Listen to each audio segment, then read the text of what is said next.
जय हिंद दोस्तों जैसा कि आप जानते हैं देश में कोरोना के कारण जो आज हालात हैं, देश की अर्थव्यवस्था पूरी तरह उथल पुथल हो चुकी है। हमारे ही देश की नहीं, दुनिया में जहाँ भी कोरोना के केसेस हमारे या हमसे ज़्यादा हैं, वहाँ की अर्थव्यवस्था पूरी तरह ख़राब हो चुकी है। लोग अपने जॉब्स को लेके परेशान है कि कल को जॉब्स रहेंगे या नहीं, बिजनेस चलेगा या नहीं, काम धंधे रहेंगे या नहीं। सेम चीज़ भारत में भी यही है। ऐसे टाइम पे माननीय प्रधानमंत्री जी द्वारा जो 20 लाख करोड़ का एक बहुत बड़ा पैकेज आम जनता को दिया गया है, वो बहुत ही सराहनीय काम है।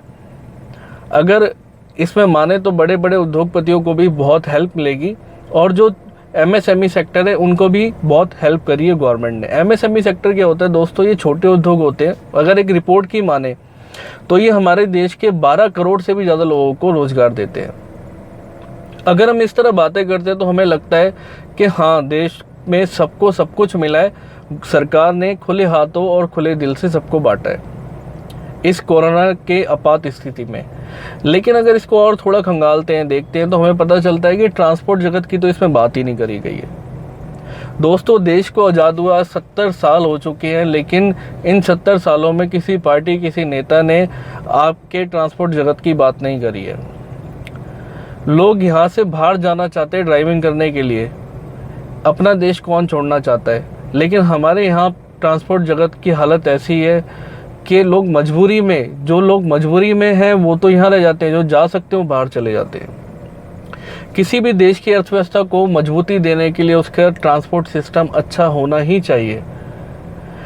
अगर कोई भी फैक्ट्री, कोई भी उद्योग कोई भी सामान बनाता है या कोई सामान बाहर से इंपोर्ट होता है, कोई भी चीज़ें XYZ कुछ भी हो, उसको कश्मीर से कन्याकुमारी तक पहुंचाने के लिए आपको ट्रांसपोर्ट सिस्टम की ज़रूरत पड़ती है। पहाड़ी इलाकों में हमारे इंडिया में बहुत सारे गांव ऐसे हैं जहां पे अगर ट्रक टाइम पे ना पहुंचे तो वहां सामान नहीं पहुंचता, वहां लोगों को वो चीज़ें नहीं मिल पाती। तो जब ऐसी जगह भी ट्रांसपोर्ट सिस्टम की ज़रूरत पड़ती है तो उसकी वैल्यू हमारे देश के अंदर क्यों नहीं है? ये बहुत बड़ा सवाल है अपने अंदर ही। इसका एक कारण मेरे को लगता है कि चालक समाज की चुप्पी।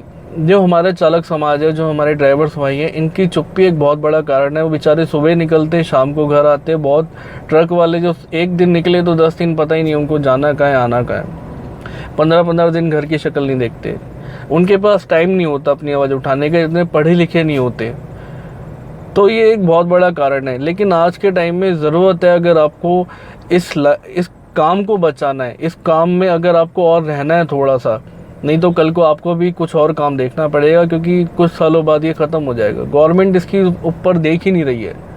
तो ज़रूरी है कि आप अपनी बात सोशल मीडिया पे रखें। सोशल मीडिया एक अच्छा माध्यम है जहां आप अपनी बात कह सकते हैं। सीखिए इन चीज़ों को। आप अपने यूनियन से जुड़िए। जो 10-10 यूनियन बना रखी है उनको बोल के कि आप एक यूनियन बनाइए, और जो अच्छी यूनियन है उसके साथ जुड़िए, जाके उन यूनियन के थ्रू अपनी बात रखवाइए।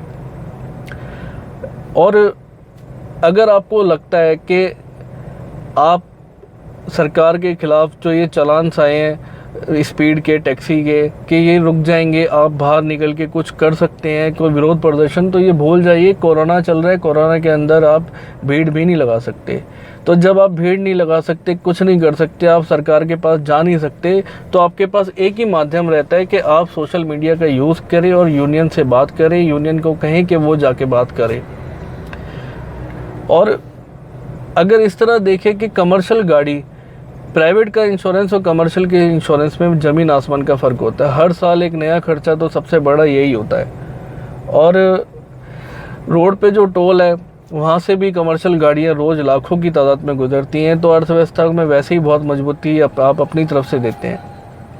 हर साल फिटनेस कराते हैं, रोड टैक्स पे करते हैं, हर चीज़ आप पे करते हैं, हर तरह से आप गवर्नमेंट को हेल्प करते हैं, लेकिन फिर भी आपकी बात नहीं करी जाती। 2 तरह के टैक्स होते हैं दोस्तों, एक डायरेक्ट टैक्स, एक इनडायरेक्ट टैक्स। डायरेक्ट टैक्स जो गवर्नमेंट को इनकम टैक्स पे किया जा रहा है। एक इनडायरेक्ट टैक्स होता है जो हर कोई लोअर क्लास, मिडिल क्लास आदमी पे करता है।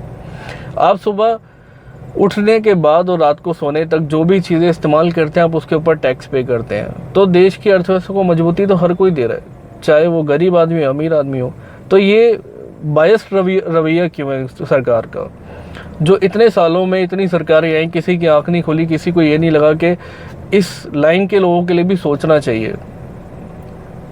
तो ये ज़रूरी है कि आप लोग अगर खुद सोशल मीडिया यूज़ करके अपनी बात को बोलिए। अगर आप ये नहीं कर सकते तो कम से कम इतना करिए कि जो भी आपकी आवाज़ उठाता है, मेरे जैसा हो या कोई भी हो, आप उसकी बात को शेयर करिए। शेयर के लिए एक ही बटन होता है, फेसबुक, व्हाट्सएप, कहीं भी किसी भी तरह उसको शेयर करिए, यूज़ करिए। फेसबुक चलाना, ट्विटर चलाना सीखिए, अपने बच्चों से सीखिए, अपने दोस्तों से सीखिए, अगर कोई है तो।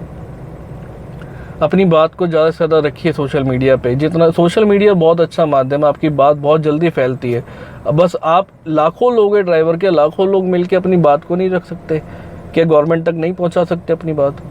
बहुत आसान है, बस सीखना है आपको। थोड़ा टाइम लगेगा, लेकिन उसके बाद जो आपको चीज़ें मिलेगी वो बहुत अच्छी होगी, आपके भविष्य के लिए बहुत अच्छी होगी। ओके।